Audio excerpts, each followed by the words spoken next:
stok beras tertinggi selama 57 tahun seumur saya. Jadi saya lahir, Bulog lahir. Sejak 69 sampai hari ini 2025 itu tertinggi dalam sejarah 3,5 juta ton.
Hari ini, alhamdulillah ini sejarah baru, tapi kami akan tunjukkan nanti datanya sejarah baru bagi pertanian Indonesia.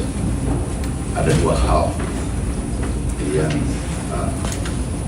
perlu kami sampaikan agar ini jelas di publik dan seterusnya. Yang pertama adalah serapan beras. Ini harus penekanan. Serapan beras Januari sampai Mei. Saya ulangi, serapan beras Januari sampai Mei tertinggi dalam sejarah. Itu 1,87 juta ton. Yang biasanya itu serapan beras itu 5 tahun terakhir itu hanya 1 juta sampai 1,2 juta ton per tahun. Tapi alhamdulillah sekarang serapan beras dalam negeri, bukan impor, tanpa impor, 1,8 juta. Nah, kemudian bisa ditunjukkan yang real time per jam ini. Ini datanya. Ini sudah 1,88 sekarang. Tadi pagi 1,87, ini 1,8, ini angkanya sekarang. Sebelumnya ini baru selesai 4 bulan. Hari ini tanggal 5 ya. Ini 4 bulan 5 hari mencapai ini. Sebelumnya 1,21, bahkan ada di bawah 1 juta itu setahun. Nah, ini naik lagi. Ini per jam sekarang 62%.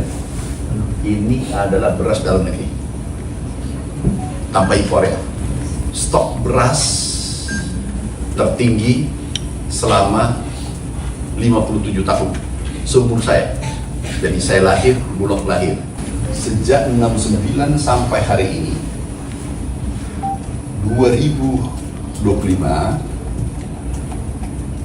itu tertinggi dalam sejarah 3,5 juta ton. Ini angka yang pernah kita temukan tahun 84, di mana Bapak Presiden mendapatkan penghargaan dari FAO swasembada pangan. Stok pada saat itu adalah 3 juta ton dengan revolusi hijau. Kemudian 97, ini asumsi sementara saya belum cek datanya tadi, angka ini karena impor, karena terjadi gejolak dalam negeri. Ini kita abaikan, kita nggak usah bahas, karena 97-98 pergantian kan, itu gejolak dalam negeri waktu itu, waktu pergantian pemerintahan. Tetapi yang kita bahas adalah 84, Bapak Presiden tanggal 10 November kalau tidak salah, 84 mendapatkan penghargaan dari FAO. Kemudian harus diingat, ada tambahan berita harus jelas. Penduduk saat itu, boleh cek. Penduduk saat itu, kalau tidak salah, coba dicek, 100 juta lebih. Hari ini 280 juta. Jadi kita mempunyai stok tertinggi selama 57 tahun dan penduduknya hampir kurang lebih 2 kali lipat. Nah, itu poin penting yang kami harus sampaikan. Kemudian ada yang mengatakan beras di akhir tahun beras impor banyak. Ini 1,7 juta. Banyak yang 1,8, ini 1,7, 1,8, kemudian 1,9, 2 juta. Tetapi tidak pernah mencapai 3 juta sampai akhir tahun. Kami ingin clearkan dulu. Ada 2 berita tadi. Satu, saya ulangi, coba data ini dipisahkan ya. Satu, ada data tadi serapan beras Bulog tanpa impor tertinggi dalam sepanjang sejarah, 1,8. Kalau kita lihat tadi, kalau kita kalkulasi, bisa lihat. Kemudian yang kedua adalah stok beras, ada 2 ya, jangan dicampur aduk. Stok beras tertinggi di gudang selama 57 tahun dan penduduk hari ini 280 juta lebih. Pada saat dulu swasembada penduduknya 140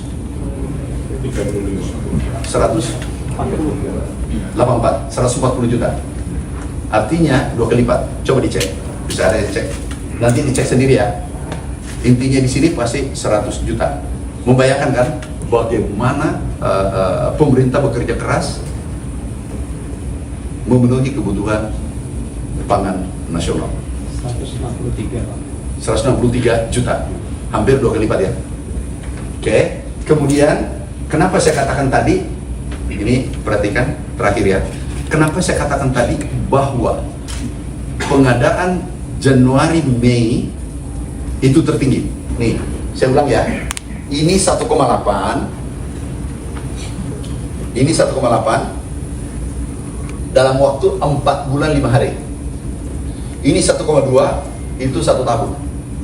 Ini 1 juta, itu 1 tahun. Ini 900, itu 1 tahun. Nih kita cek. Ini tertinggi 1,9. 1,9. Ini 1 tahun. Ini 4 bulan. Artinya ini nanti jauh lebih tinggi. Oh, ada tambahan 1,7 itu hanya dikonsumsi 2 minggu. Ngerti maksudnya apa pemahamannya? Kalau produksi dalam negeri tidak naik signifikan, ini habis. Paham maksudku? Kalau Januari kurang beras, ini habis, bukan bertambah. Karena kita butuh 2,5 juta sampai 3 juta ton per bulan konsumsi kita. Ini hanya 2 minggu. Kalau produksi kita tidak bagus, ini cuma bertahan 2 minggu. Jadi tidak istimewa yang dikatakan impor itu. Yang pertama tidak istimewa karena dia adalah ada 11 tahun sama di atasnya. Kemudian dari 11 tahun itu tidak ada satupun yang mampu mencapai 3 juta ton. Jangankan 3 juta ton. Kita capai 3,5. Kami terima dari pengumuman BPS. Yang pertama, sektor pertanian menjadi lapangan usaha dengan pertumbuhan tertinggi, naik 10,52%. Jadi ini berita gembira untuk kita semua. Kemudian produksi padi dengan jagung ini sesuai prediksi semula. Padi naik 51,45% triwulan 1 ya. Ini triwulan 1 ya. Kemudian jagung 39,02%. Ini sangat tinggi. Biasanya berkisar 5%. Ini sangat tinggi.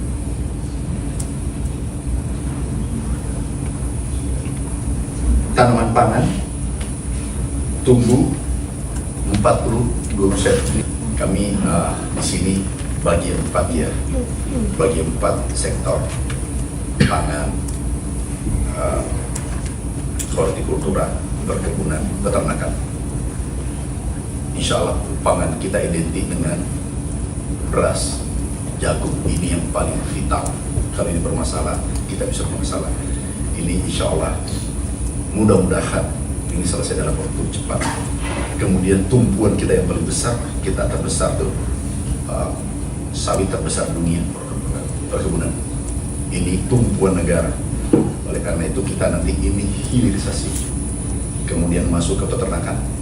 Kita fokus dairy dan beef di peternakan, susu dengan daging, sapi daging. Nah, kemudian pangan, hortik. Kita mempunyai keunggulan komparatif advantage yang luar biasa. 12 bulan kita bisa bercocok tanam. 1 tahun belum. Yang kedua adalah ada generasi Z, bonus demografi, dan generasi milenial. Itu 52%. Ini kekuatan kita. Kemudian lahan kita subur, sangat subur. Kemudian dia tenaga kerja murah. Ini kekuatan kita. Kalau ini kita optimalkan, Indonesia sangat kuat di sektor pertanian dan penggerak pertumbuhan ekonomi. Tadi seperti disampaikan,